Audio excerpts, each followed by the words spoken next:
सोनभद्र जिले के आखिरी छोर पर स्थित शक्ति नगर के खड़िया बाजार सरस्वती विद्या मंदिर की 12वीं कक्षा छात्रा ने जिले में प्रथम स्थान प्राप्त कर सोनभद्र जिले का मान बढ़ाया है। परीक्षा परिणाम घोषित होने के तुरंत बाद विद्यालय परिवार द्वारा बधाई देने को लेकर विद्यालय के अन्य छात्रों समेत सीता कुमारी और उसके पिता को मिठाई खिलाकर उज्जवल भविष्य की कामना की गई। मीडिया से सीता कुमारी ने बातचीत करते हुए बताया कि अब वह डॉक्टर की पढ़ाई कर देश की सेवा करना चाहती हैं। इसके अलावा छात्र छात्राओं को पढ़ाई करने की टिप्स भी बताएं। महसूस हो रहा है? अभी तो बहुत खुशी महसूस हो रही है। तो अभी जब रिजल्ट आया था तब तो लग रहा था कि क्या होगा, लेकिन जब रिजल्ट आ गया है तो थोड़ा सा रिलैक्स फील हो रहा है कि हाँ अब ठीक है, अभी जिले में स्थान मिला है तो अच्छा लग रहा है अभी। लेकिन अभी थोड़ा सा और मेहनत करते तो और अच्छा होता अभी कुछ, तो उसका तो थोड़ा सा है ही अलग से।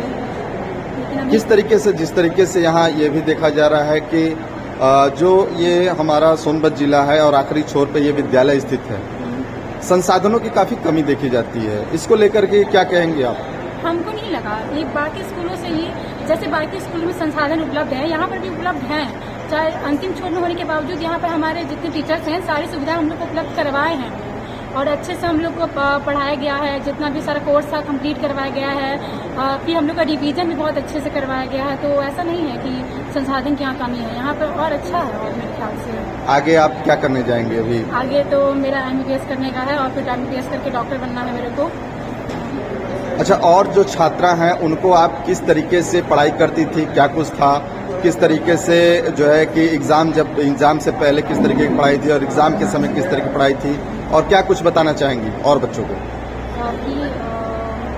एग्जाम की जैसे कि हम लोग का तो पहले दिसंबर तक तो ऐसी पढ़ाई जैसे स्कूल में हो रहा था वैसे ही हो रहा था। और फिर जनवरी में जब प्री बोर्ड था तब हम लोग रिवीजन चालू करना स्टार्टिंग किए थे। और फिर प्री बोर्ड से पहले हम लोग के स्कूल में जो हम लोग के टेस्ट हो रहे थे, और टेस्ट देना सबसे इम्पोर्टेंट होता है। अगर टेस्ट से ही हम लोग को पता चलता है कि आप कितना आपका तैयार हो गया है, तो टेस्ट देने से कभी चूके ना। और फिर ऐसे ही रिवीजन करते रिवीजन से ही आप परफेक्ट बनेंगे।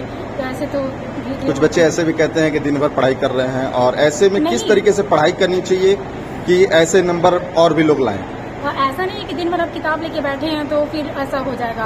आपको अगर आप 3 घंटे भी एकदम ध्यान से पढ़ रहे हैं तो आपका परफेक्टली सारा आपका जितना काम है सब हो जाएगा। तो इतना नहीं कि 6-7 घंटे पढ़ोगे तभी होगा, आराम से आप 4-5 घंटे पढ़ लोगे तो हो भी जाएगा। जितना भी मेरी कोशिश तो ऐसी थी कि हम 4-5 घंटे पढ़ लेते थे ध्यान से तो मेरा हो जाता था। में आपके विद्यालय की छात्रा ने 12वीं की छात्रा सीता कुमारी ने टॉप किया है। किस तरीके से आप देख रहे हैं पूरे विद्यालय परिवार को और आचार्यगण को और बच्चों को? निश्चित रूप से बड़ा ही गौरव का दिन है आज,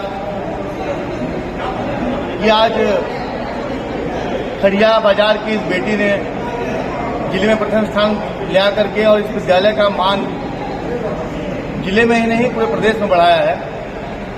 और सोनभद्र के अंतिम छोर पर बैठा ये विद्यालय जहाँ स्थापित है, जहाँ संसाधन बहुत कम है, वहाँ हमारे आचार्य बंधु, हमारी एसएससी प्रधानाचार्य की टीम और हमारे प्रबंधन समिति के लोग उन सबकी तारतम्यता से मिल करके और कम संसाधन में मानदेय लेकर के और सेवा देने का जो काम कर रहे हैं, उसकी प्रशंसा जितनी की जाए उतनी कम है। और हम आगे भी ऐसा ही प्रामाणिकता से काम करते रहेंगे, रिजल्ट देते रहेंगे, ऐसी आशा है।